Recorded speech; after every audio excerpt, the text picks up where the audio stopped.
Menteri Keuangan Purbaya Yudhisa Dewa menilai mesin ekonomi Indonesia pincang dalam 20 tahun terakhir. Ia membandingkan kondisi pada era Presiden ke-6 Susilo Bambang Yudhoyono di tahun 2004 hingga 2014 dan Presiden ke-7 Joko Widodo di tahun 2014 hingga 2024.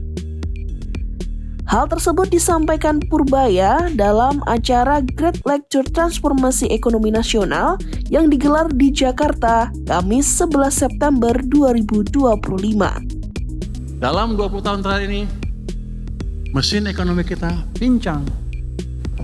Satu jalan sana swasta, di sini satu jalan hanya pemerintah.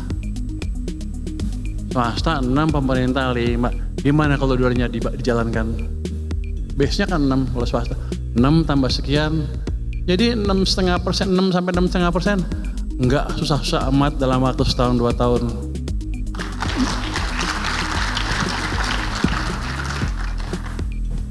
Menteri Keuangan boleh ngomong gitu?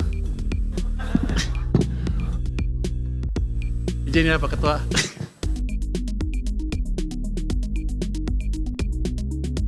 Purbaya menjelaskan pertumbuhan ekonomi pada era SBY mampu mencapai di atas 5% atau mendekati 6%. Pertumbuhan ekonomi kala itu ditopang dari sektor swasta.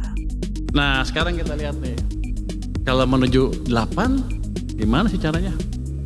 Menuju 7 lah. Kita pelajari nih,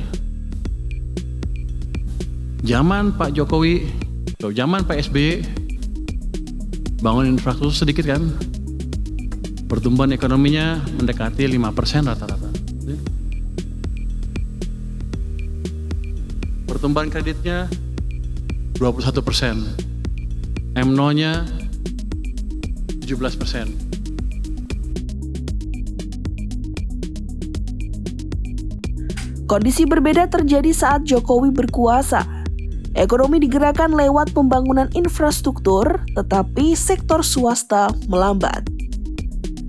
Pertumbuhan hanya mendekati 5%. Laju uang beredar rata-rata tumbuh 7%, bahkan sempat mendekati 0%. Pertumbuhan kredit perbankan juga di bawah 10%. Rasio utang pemerintah era Jokowi juga lebih tinggi, rata-rata 34,31% dari produk domestik bruto. Angka ini lebih besar dibanding era SBY yang berada di angka 31,65% dari PDB.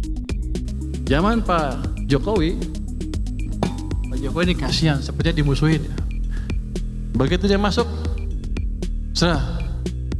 ini cuma berapa? Di bawah 10%. Ini rata-rata cuma 7%, bahkan ada yang sampai 0 sekian. Rata-rata itu karena kebantu atas ini. Di sepanjang ini dia di bawah. Jadi dia ekonomi direm. Dia bangun infrastruktur sebanyak apapun, hanya menggerakkan government sektor. Private sektornya lambat atau berhenti. Makanya tumbuhnya hanya di bawah 5%.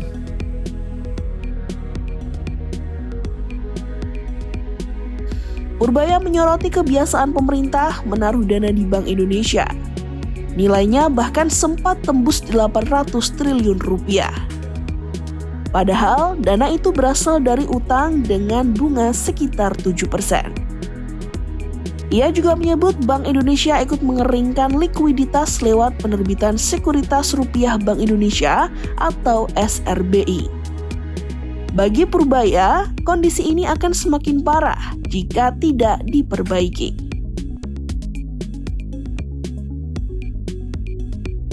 Untuk mengatasi masalah, Purbaya memindahkan dana pemerintah di Bank Indonesia ke perbankan sebesar 200 triliun rupiah. Kebijakan ini diperkirakan menambah pertumbuhan uang beredar 15 hingga 20% dalam waktu dekat. Dampaknya pada perekonomian diperkirakan terlihat 1 hingga 2 bulan mendatang.